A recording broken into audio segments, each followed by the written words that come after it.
It's me, Bonnie, your host of the Grieving Girl podcast. And we are back for season 2. Let Them Grieve. Applause. Adam, put that in. Insert here. I have special guests here. 2 special guests.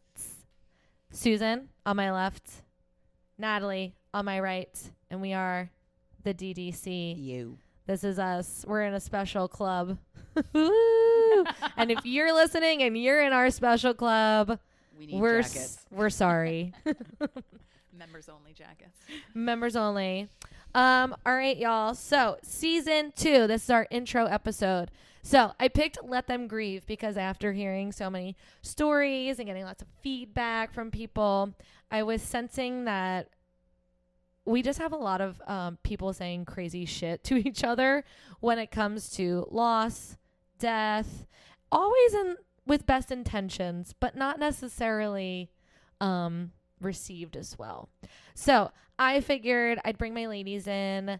We can have an intro episode, quick, short kind of thing, and then we're going to get 8 more episodes out of this whole season, so we'll see who we got coming. We're going to be predominantly talking about loss and death, but we do have a few scattered in, surrounding other topics.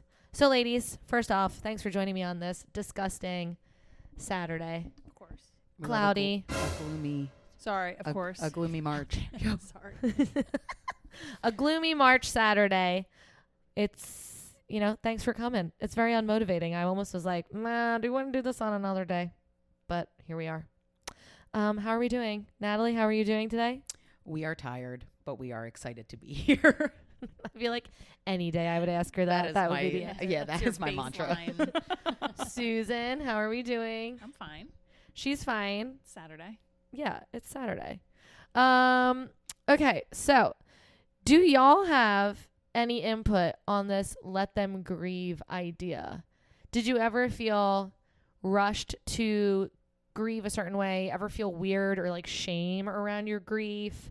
Or feeling like you couldn't share a story with someone because you weren't sure how they would receive it? Do you have anything to add? I just thought of another one.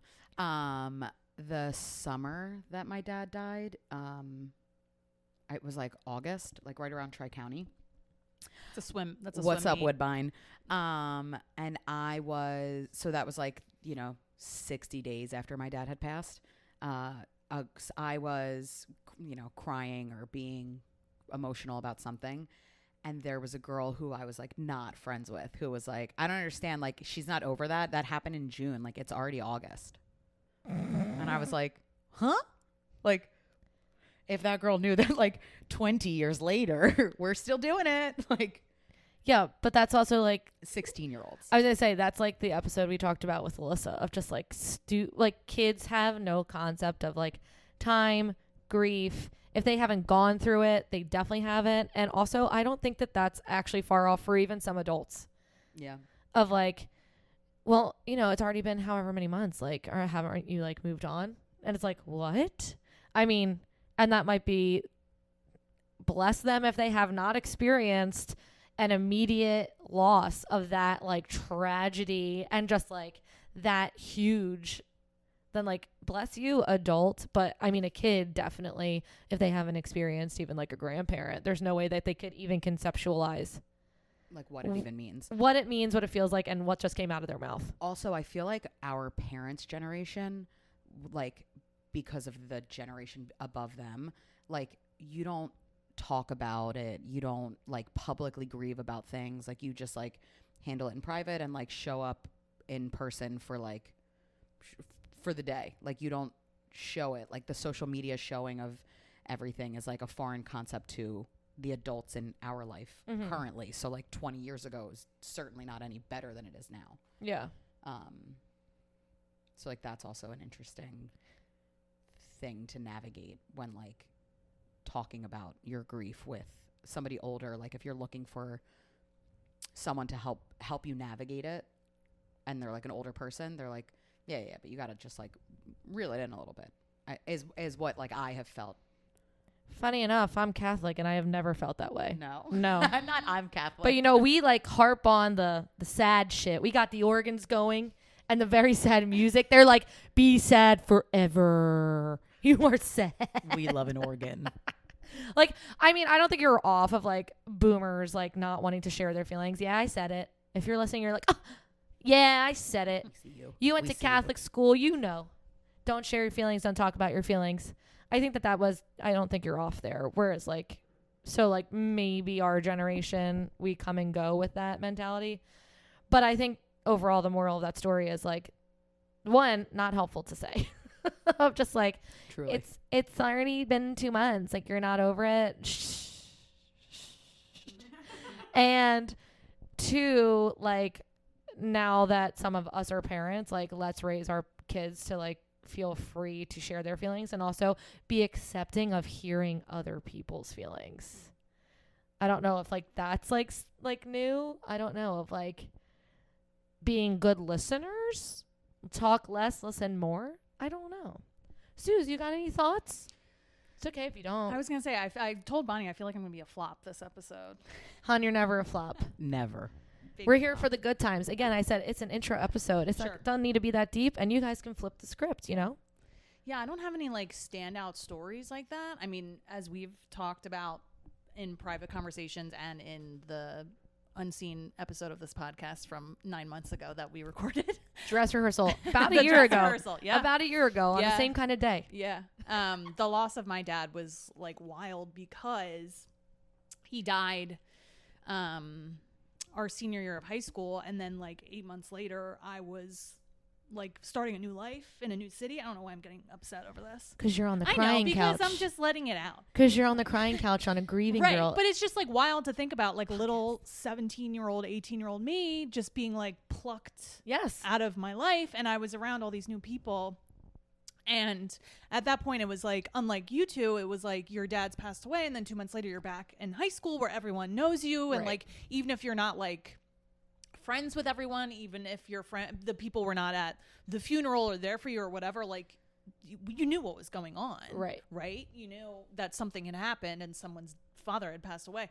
I was around thousands of new people who didn't know that at all, which I don't know if that's good or that's bad. Right. You know what I mean? So it was just this weird, like, I know the new like joke now is like your lore, but that's what it seems like for me. It's like you have to unlock that for me to even share that with you. It's not like I'm meeting a new person and being like, hey, I'm Susan. I'm a freshman. I'm from Cherry Hill, New Jersey. And my dad died 6 months ago. Right. You know what I mean? Right. It was like, you had to get to that like second level of like knowing me for it to like usually even like come up in I feel like that's like a conversation. piece of sacred information. Like Totally. there are like parts of my soul that like are only certain people are entitled to, and like Yes. the like people know about my dad, but like only like there's only like a handful of people that know like the story of that day, right? Yeah. Like that day is like a that's like a sacred part of me that like you don't get access to that willy-nilly. Like that takes a while. Right. So I can't even imagine. But don't you think that that's a huge part of who you are and your identity as a person now? Yes. Not that it needs to be like, hi, I'm Natalie and my dad's dead. But I think especially in your situation specifically, which like I feel like my sister and you could relate a lot on this topic because she was in college, but she was already there. So like she had her people. So something happened to her. Her friends there knew. Yes. Like you said, like you literally, like it happened. It was then summer and then you were off somewhere new, and you can't be like, I'm struggling in this moment because like my dad literally just died, because like these are all new friends. Right. And did you ever feel like you like wanted to share with people and felt like it was weird, or did you just like not? Because you felt like it was, like Natalie said, like the sacred information. Because I'm the opposite. I'm like, yeah, my name's Bonnie and everybody's dead. It's a first line on my Instagram. You want to know about me? Dead people. Yeah. I mean, yeah, at this point, I mean, I guess. I put a tape on my forehead. Your horn is one of my favorite things that you do. I truly that mouth horn. Yes. What is that from? Oh. Yeah, sometimes I wish it could just like be like without the like awkward way that you have to talk about it with people, and not even talk about it with people, but even like how, like what is the correct way to like bring it up? How do you say it? Like at this point, for me, it's been, you know, for all of us, it's been like 20 years, which also is wild to say out loud, but like whatever.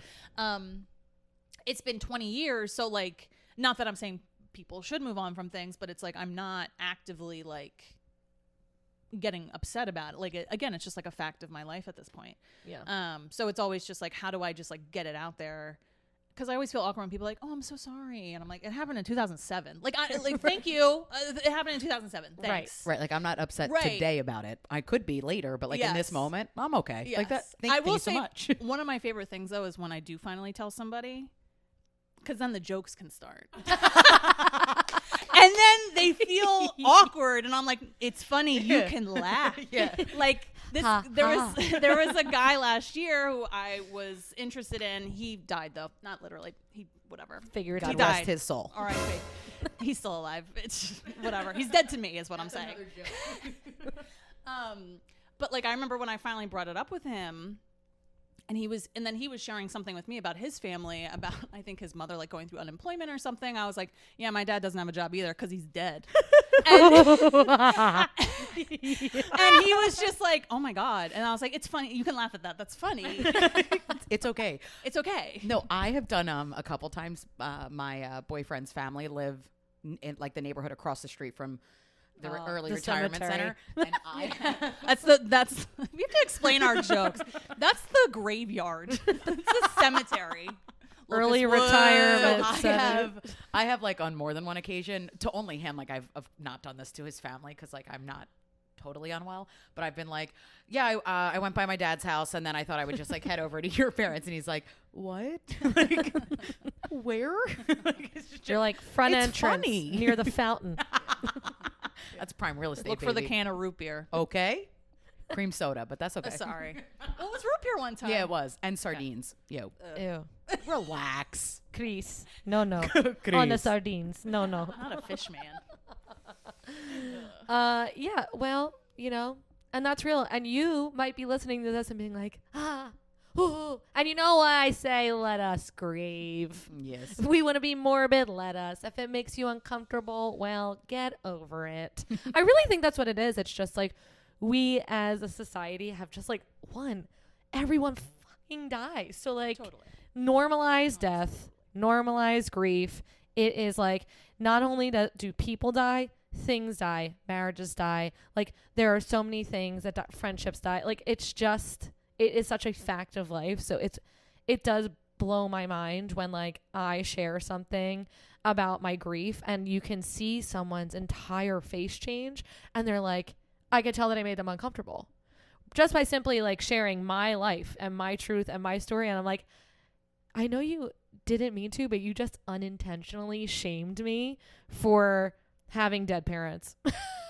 Like, yeah. Well, isn't it nice to be you? Okay, gonna go have family dinner on Sunday. Okay, me not.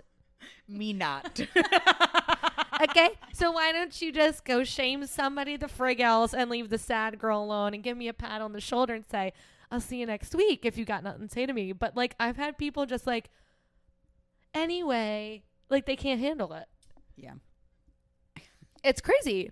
So that's really why I wanted to do this season, because I just know that I'm not alone in that.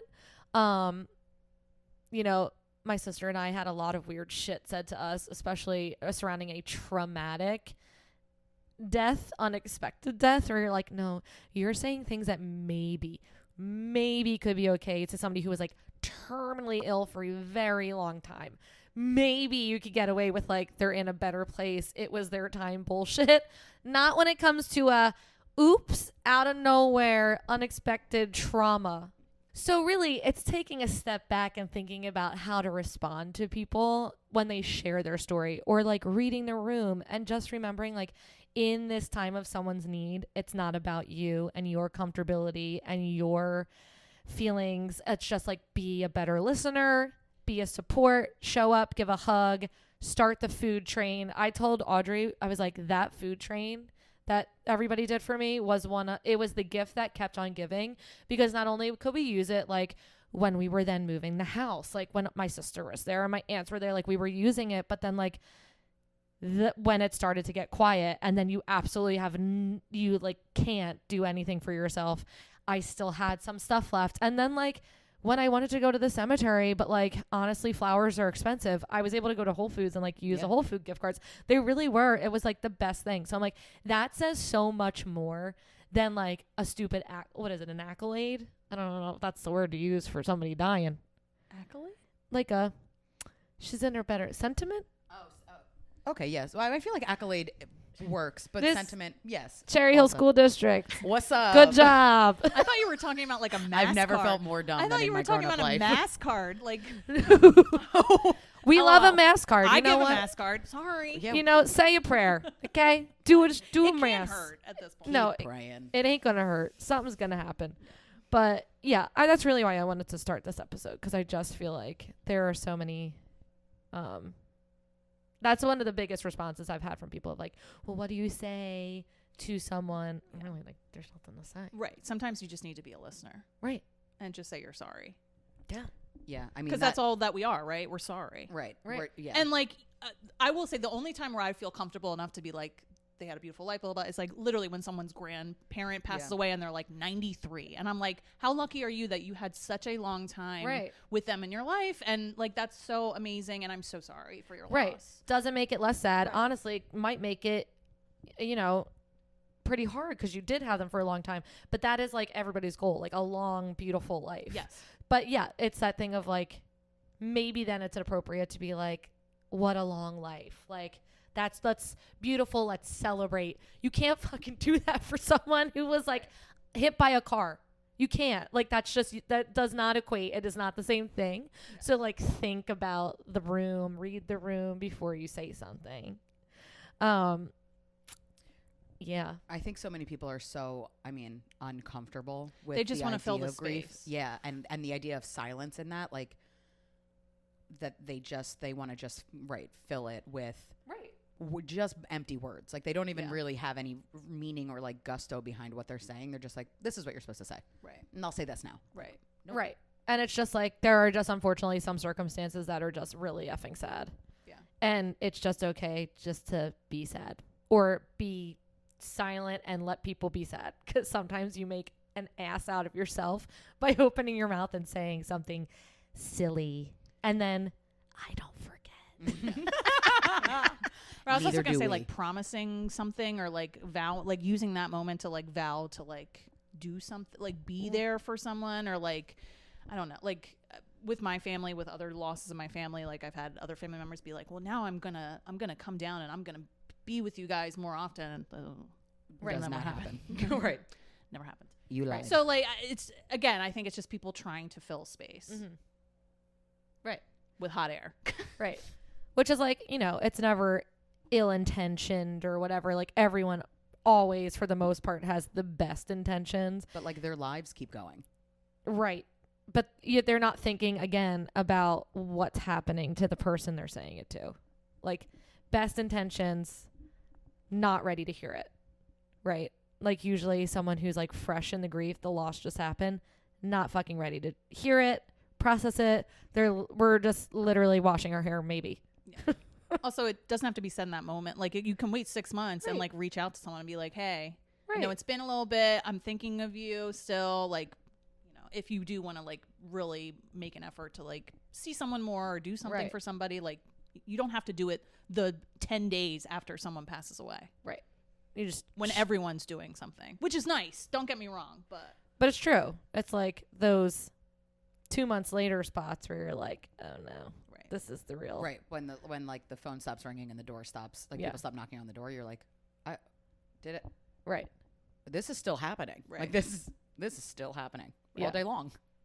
Honestly, it just gets worse. Yeah. It just gets worse for a really long time. And then maybe your tears will just dry. You become the desert. And then all of a sudden there's a flood, and then you cry a lot. Yeah. And then you're a desert again. You know, I'm trying to not do the wave analogy. We fucking get it. Grief is like the waves. Sometimes you're at the bay, and sometimes there's a hurricane, category 5. I prefer desert flood. Yeah, I just feel like sometimes it just feels like getting punched in the face, like, and then kicked in the stomach. Violent. That's violent it grief. hurts. Rage. Ache. Owie. Anger. Okay. Yeah, so that's gonna be season 2, you guys. I would love to like hear through the Instagram DMs more if you've got crazy stories or shit people have said to you, or ways that you felt like you actually couldn't share your truth to protect other people's feelings. I think like that really resonates for me for some reason, because I think I share so much sometimes on the internet. I'm like, people probably think I am unwell nuts. Kinda. But I'm actually doing like, quote, fine. But now I've kind of like taken on this like, we gotta share it. So sometimes I feel like maybe people are like, is Bonnie okay?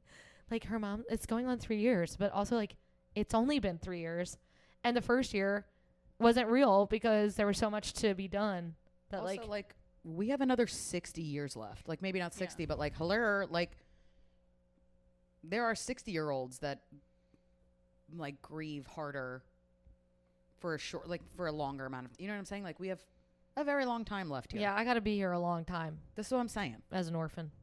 Oof. I hate that. It's not fun. It's not great. But regardless, I think it's really resonating with me because I share so much on the internet. I'm like, people probably think I'm crazy, but also like I'm not stifling my truth. And that's half the problem with Instagram and social media, is that people like put up the highlight reel, and if I stopped sharing my grief, I'd be totally effing lying to everybody. Yeah. That like I don't think about my parents on a daily, hourly basis. So like that's a lie, and I just refuse to be a liar. We don't lie in this group. We don't lie. Live in your truth. Yes. Power pose. Is that a power pose? Well, I'm not standing, but Are you doing it? Do it. Oh, sorry. superheroes. We're like we're the Powerpuff Girls of grief. The Powerpuff Girls of grief. That's Listen, us. man, the DDC is here, and we're not Am I going blossoming anywhere. now that I have red hair? Wow. Wow. See bubbles for so long. Who am I? What's the other one? The redhead. The nasty No, one. she's the redhead. You're Buttercup, the nasty one. Why am I The nasty? one who wants to get in a fight you're with people. because Yo. you're all And you're Bubbles, the innocent Don't mess one. with the people I love. It's me. I'm Bubbles. Bubbles.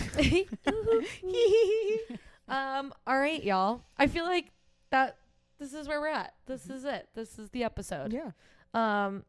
Again, it's like me, Delilah, but it's Bonnie. Slide in my DMs. If you got anything to share, she's a singer. She sure is. She's a singer. She's a singer. Okay. Listen, that's why people are tuning in, because we're talking You're grief, welcome. but we be Well, we're funny. funny, unhinged honeys. Anyway, all right, you guys. Well, we ain't got no cocktails because we're gonna go get some later.